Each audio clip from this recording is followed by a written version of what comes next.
Some of the most dangerous people in your life will never raise their voice at you. They won't attack you. They won't threaten you. And they won't even look like enemies. In fact, they'll probably be the people who smile the most, the ones who compliment you first, who make you feel understood almost instantly, and who somehow always know exactly what to say.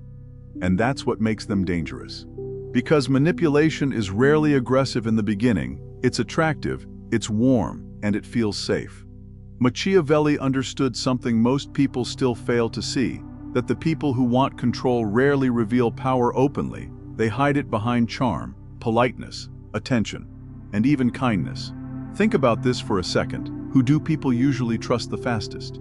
The loud, obvious manipulator, or the person who seems caring, calm, and emotionally intelligent?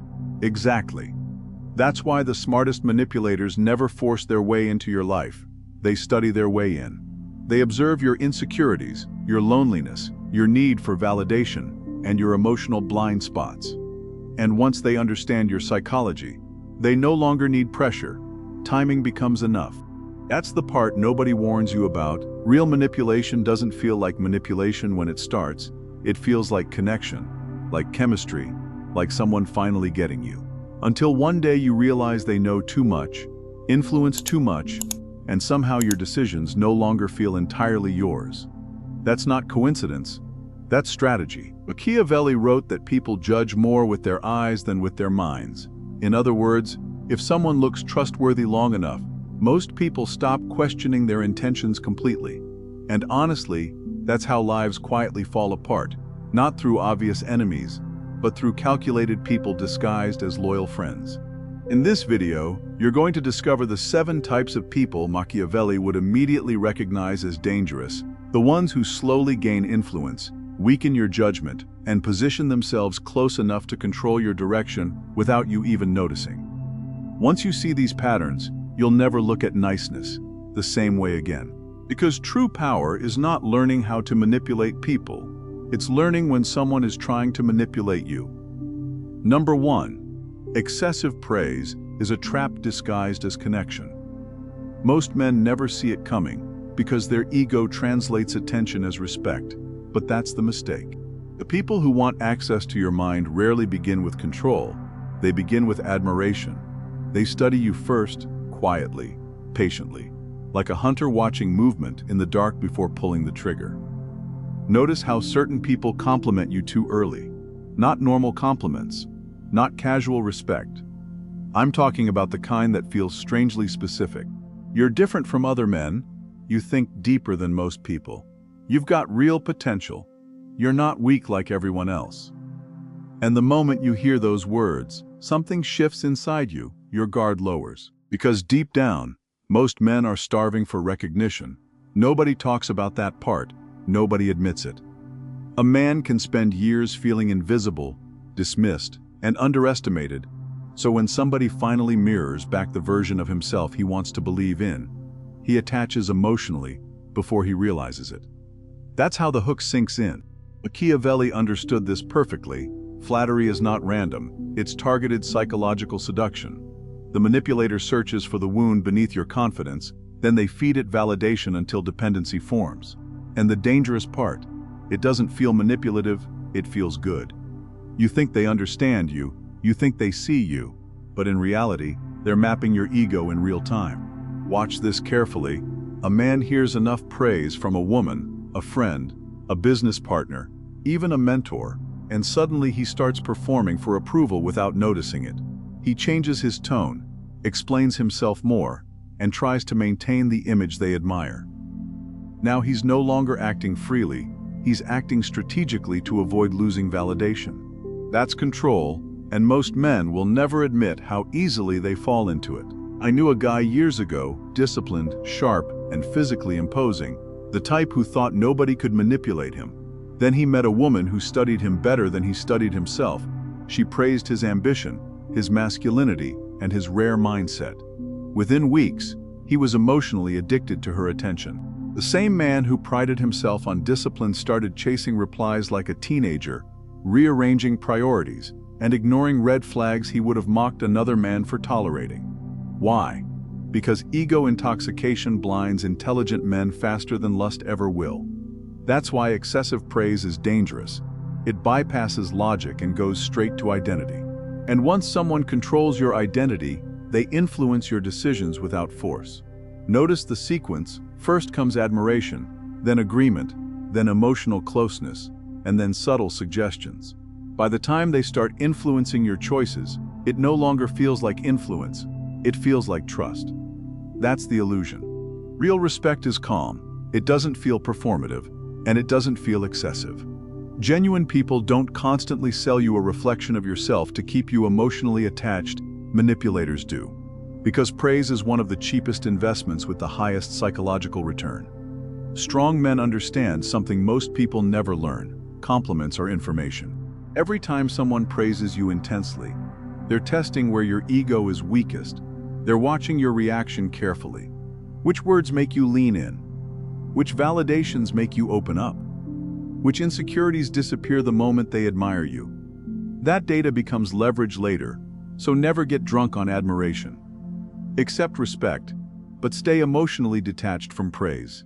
Because the moment your self-worth depends on external validation, your mind is no longer fully yours, and that is exactly where manipulation begins. Number 2, they share secrets too fast. Most men mistake fast vulnerability for real connection. That's why this tactic works so well. Because when someone looks you in the eyes and starts revealing emotional wounds, betrayals, childhood pain, and private failures, your instinct is to trust them. You think, nobody would say all this unless they were genuine. Wrong. Some people don't open up because they trust you. They open up because they want to lower your guard before you notice what's happening. And the dangerous part is, it feels intimate. You sit there thinking the bond is becoming real. Meanwhile, they're studying how quickly you emotionally respond. Machiavelli understood something brutal about human nature. The person who controls the flow of information controls the relationship. That's why strategic oversharing exists. It creates false closeness at high speed. Think about how this usually happens. You meet someone, the conversation feels unusually deep almost immediately, and within an hour, they're telling you things they never tell anyone. They mention betrayal, trauma, how misunderstood they are, and how hard life has been. Then comes the line, "I don't normally open up like this. I just feel safe around you." That sentence right there. That's psychological bait. Because now you feel selected, chosen, and different from everyone else. And once a man feels emotionally singled out, he starts reciprocating automatically.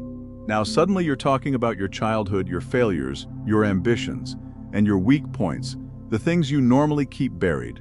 And you don't even realize the frame already shifted, because while you're bonding emotionally, they're gathering leverage psychologically. I watched this happen to a friend of mine, a cold guy, disciplined, and didn't trust easily. Then he met a woman who mastered emotional pacing like a weapon. First week, she told him about her toxic ex. Second week, childhood trauma. Third week, tears in the car saying she had never felt this understood before. He thought he was building intimacy. What he was actually building was exposure. Within a month, she knew every insecurity he had, his fear of failure, his need to feel respected, and his weak spot around loyalty and abandonment. And once she had that map, every disagreement became manipulation. If he pulled away, she made him feel cruel. If he set boundaries, she framed him as emotionally unavailable. If he questioned her behavior, she reminded him how open she had been with him. See the trap? Her vulnerability became immunity. That's why intelligent men get caught by this. Because it doesn't feel manipulative, it feels emotionally honest. But honesty and strategy are not mutually exclusive. Some people confess to gain trust, others confess to manufacture it quickly. There is a huge difference. The truth is, genuine trust moves slowly. Healthy people respect timing, and they don't force emotional intimacy before consistency exists. People with hidden agendas do the opposite. They rush closeness before scrutiny arrives. Because once emotional attachment forms, logic weakens.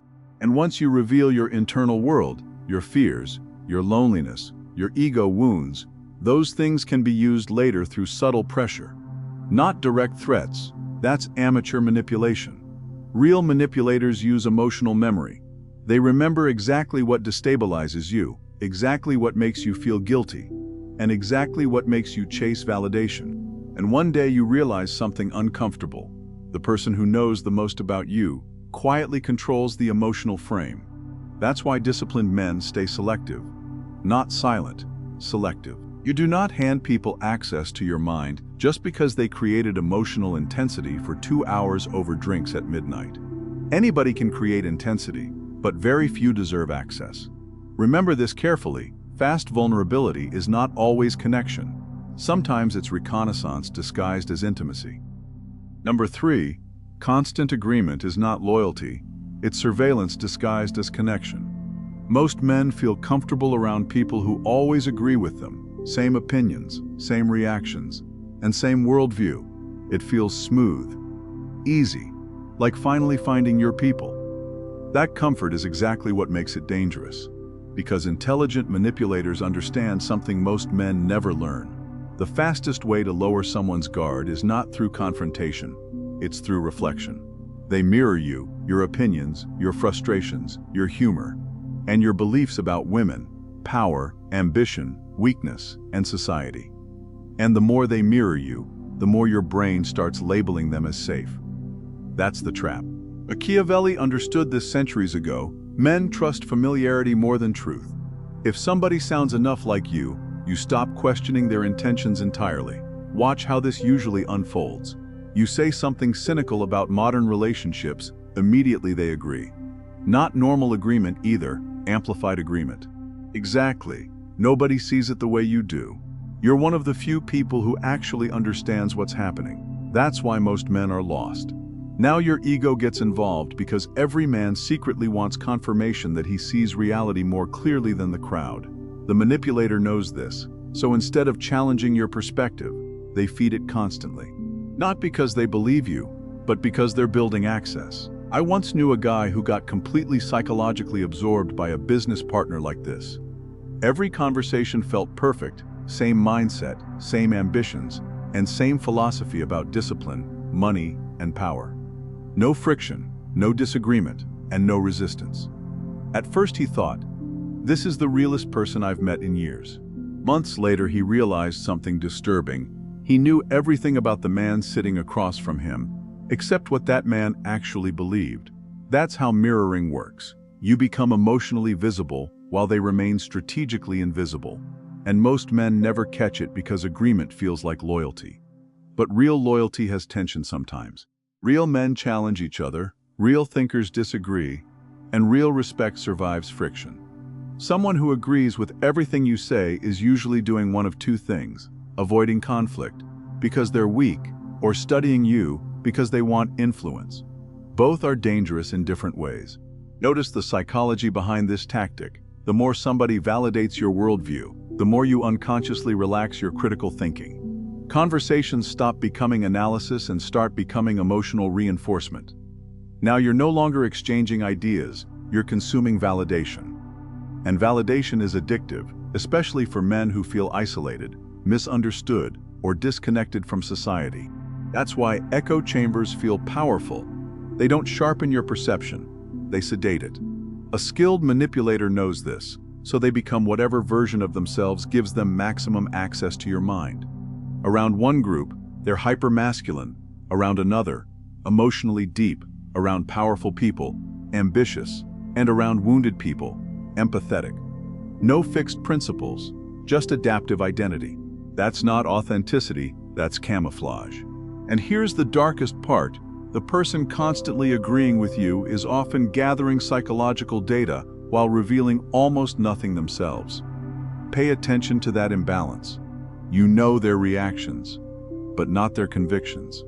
You know their opinions, but only after you speak first. You know they align with you, but never where they stand independently. That's strategic concealment. Because the less they reveal, the harder they are to read, and unreadable people hold power in social dynamics. Machiavelli warned that flexible men often serve themselves above all else.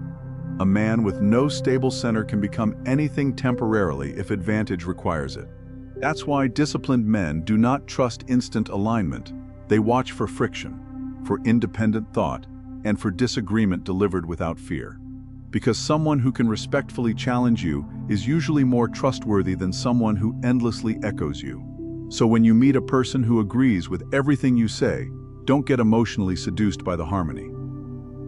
Slow down. Introduce nuance, say something difficult, and complicate the conversation intentionally.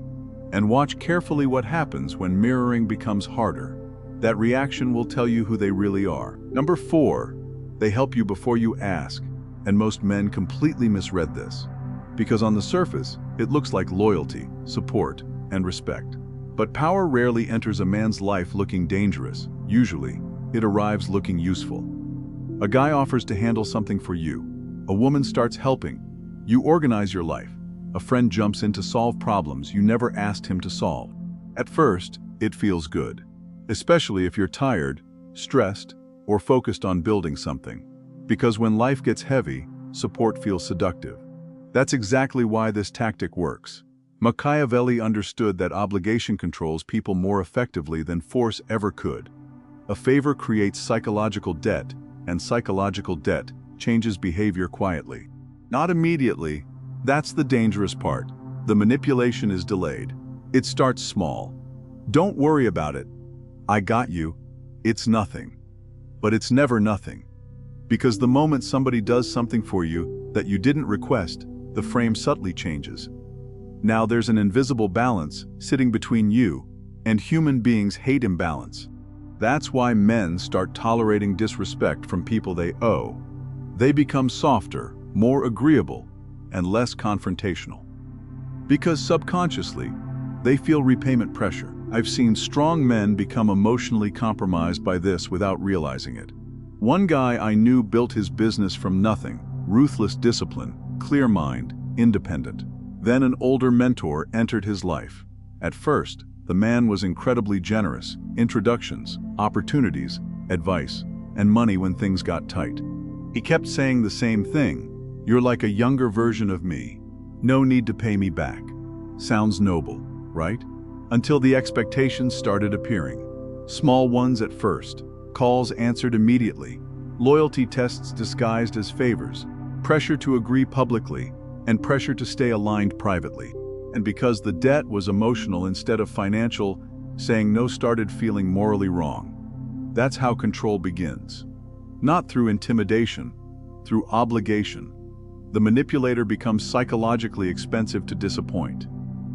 Pay attention to when unsolicited help appears most often. Usually when you're vulnerable. After a breakup, during financial stress, when you're isolated, confused, transitioning, or emotionally unstable. Because unstable men are easier to position around. A person who constantly rescues you is not always trying to save you. Sometimes they're training you to associate relief with their presence. That creates dependency, and dependency destroys masculine clarity faster than weakness does. There's another layer most men miss completely. Unsolicited help subtly communicates superiority, even politely, even indirectly. The hidden message underneath the gesture is, "You needed me." That frame matters psychologically. Because once somebody positions themselves as the solver and you as the receiver, the dynamic shifts. Their advice carries more authority, their opinions feel heavier, and their approval starts influencing your decisions. Now your autonomy weakens without confrontation ever happening. And the worst part, you often become the one defending them. Because the mind confuses generosity with good intentions automatically. But generosity and strategy can coexist perfectly. Never forget that. Some people help because they care. Others help because access is easier to gain through usefulness than dominance. A smart manipulator doesn't force his way into your life. He becomes indispensable first. That's why disciplined men stay alert around people who give too much too early. They understand that every favor creates a psychological thread connecting two people, and too many invisible threads eventually become control. Strong men appreciate support, but they stay aware of the frame. They repay quickly, they close emotional accounts, and they don't let invisible debts accumulate silently. Because once somebody feels entitled to your loyalty due to what they've done for you, your freedom starts shrinking one compromise at a time. So when someone offers help before you ask, stop focusing on how good it feels. Ask yourself a darker question instead: what position does this create between us? Because in power dynamics, the person who gives the most is not always the servant. Sometimes, they're the one building the leash. Number 5, they are warm in public and cold in private. Pay attention to that pattern carefully.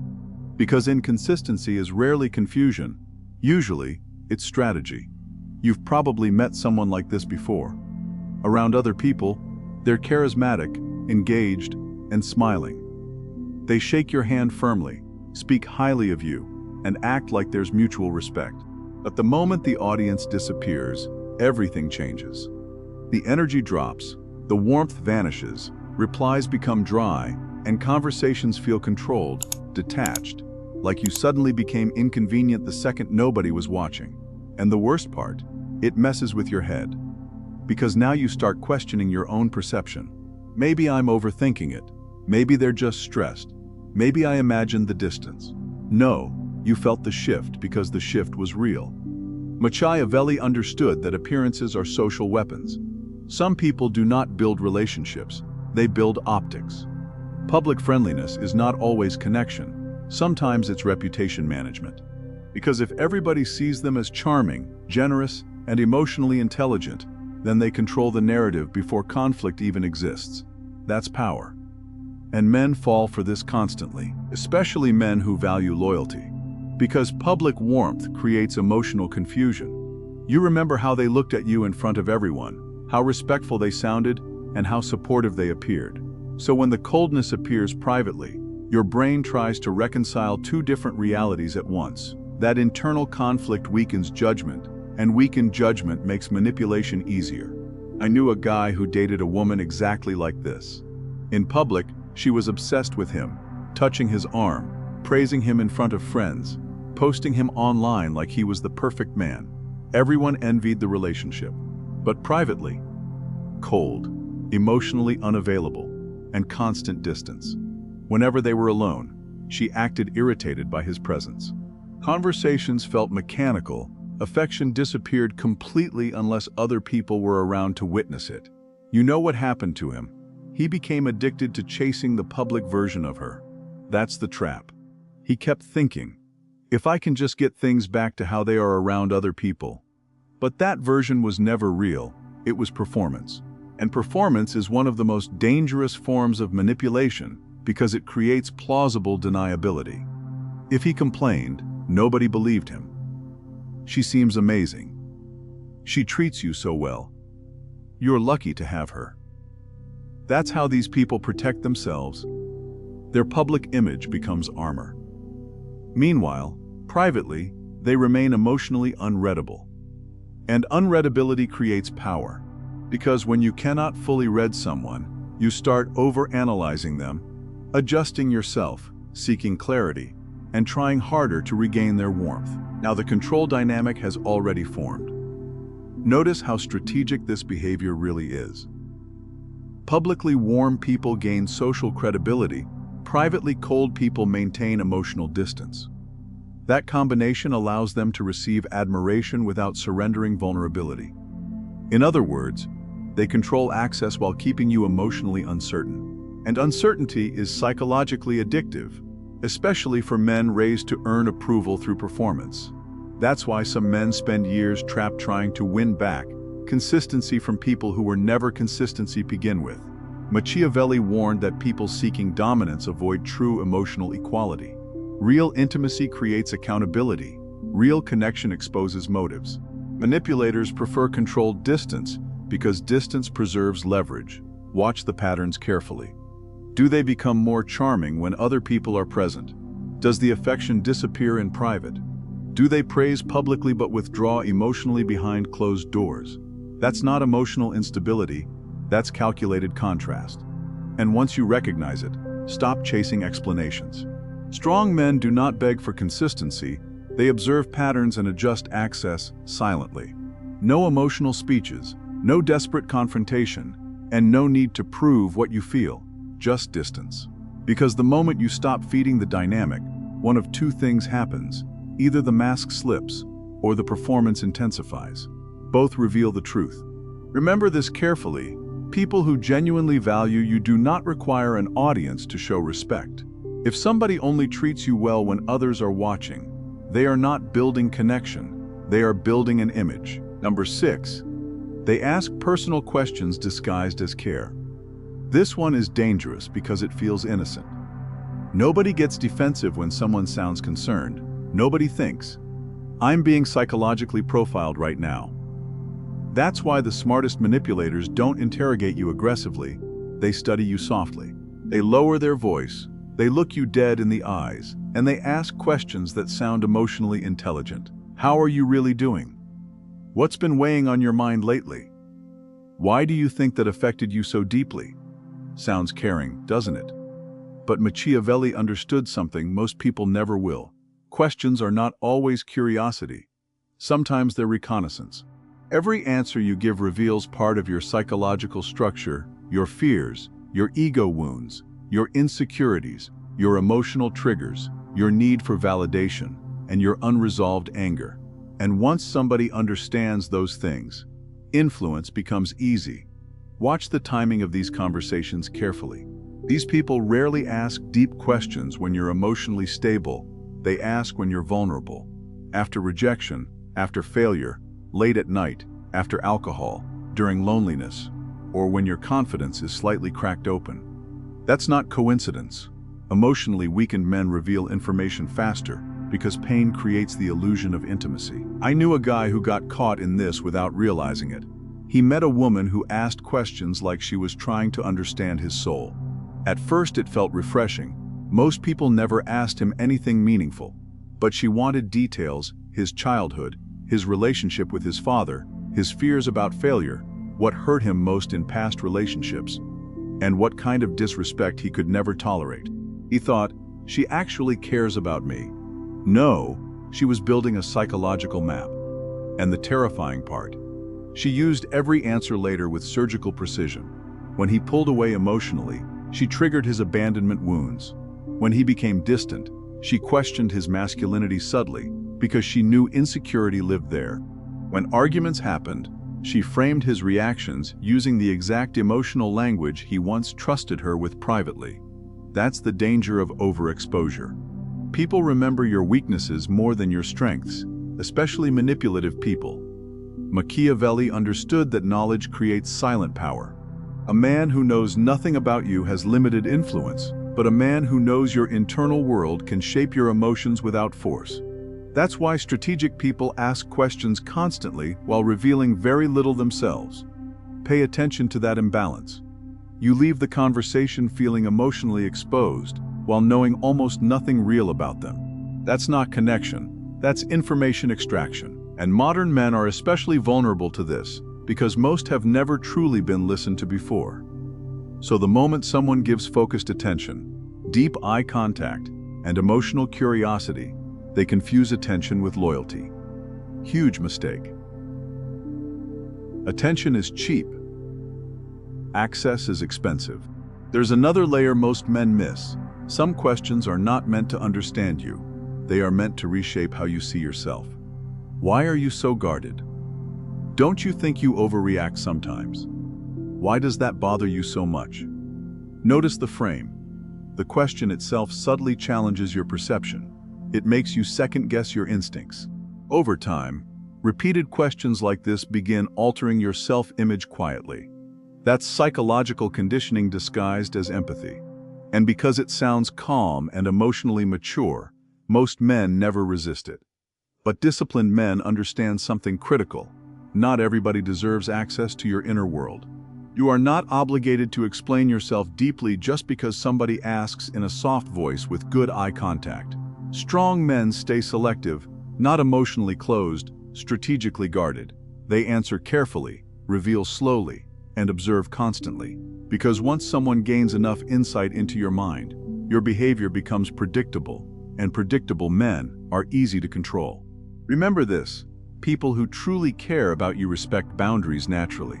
People who constantly probe for emotional access are often trying to find the controls behind your behavior, and once they find those controls, they rarely leave them untouched. Number 7, their friendliness increases the moment you become useful. This is where a lot of men finally wake up. Because nothing exposes human nature faster than status, success, money, influence, or access. Pay attention to how people treat you before you have leverage and how they treat you after. That difference tells you everything. Machiavelli understood a brutal truth most people spend their entire lives trying to avoid. Many relationships are not built on loyalty. As long as you provide value, attention flows naturally. But the moment your value drops, so does their warmth. And once you notice this pattern, you can never unsee it. You've probably experienced it already. Nobody checked on you when you were broke, invisible, building quietly, struggling in silence. Then suddenly you start improving. Your physique changes, your money improves, your social status rises, women become interested, and people start hearing your name more often. And out of nowhere, old friends reappear. People become unusually supportive, messages increase, invitations appear, and compliments multiply. At first it feels good, like finally being respected. But if you pay attention closely, something feels off. Because the warmth is too sudden, too convenient, and too perfectly timed. That's not coincidence, that's calibration. These people are not responding to who you are, they're responding to what access to you might provide. And the terrifying part, most men become emotionally intoxicated by this attention, because deep down they spent years starving for recognition. That starvation makes them easy to manipulate. I watched this happen to a guy after his business exploded online. Before success, nobody cared. People mocked him, ignored him, and talked down to him. Then money came, status came, and influence came. And suddenly everyone wanted proximity. Women who rejected him years earlier started calling him mature. Men who disappeared during hard times suddenly called him brother. You know what destroyed him? Not success, confusing attention with loyalty. That's the trap. Because when conditional people enter your life during your rise, they often attach themselves emotionally to your momentum, not your character. And the second momentum slows down, the mask slips. Watch this carefully. Some people only become emotionally invested in you when there's something to gain. Your network, your protection, your knowledge, your resources, your status, your masculine presence, or your ambition. In other words, your usefulness. Machiavelli warned that human beings naturally move toward advantage. Most people are not thinking emotionally. They are thinking transactionally while pretending the connection is genuine. That's why conditional friendliness feels so seductive. It creates the illusion that your value finally made you lovable. But real loyalty is stable. It doesn't suddenly appear, because your social market value increased. A loyal person respects you in obscurity. A strategic person notices you in visibility. There is a huge difference. And here's where it becomes psychologically dangerous for men. Once you start associating success with acceptance, you begin performing constantly to maintain approval. Now your identity depends on remaining valuable.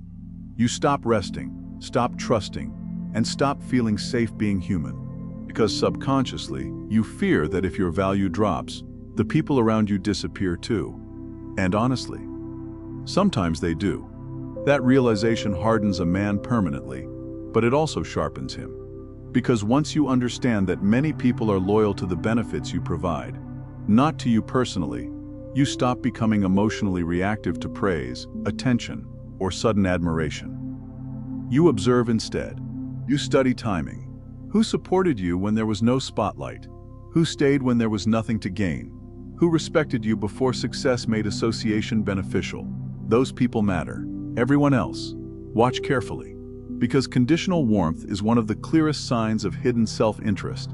Strong men never confuse access with loyalty, never confuse admiration with respect, and never confuse increased attention with genuine connection. Because the colder truth is this: some people do not love the man, they love the advantage of standing next to him. Most men go through life completely blind to one brutal reality. People are not always loyal to you.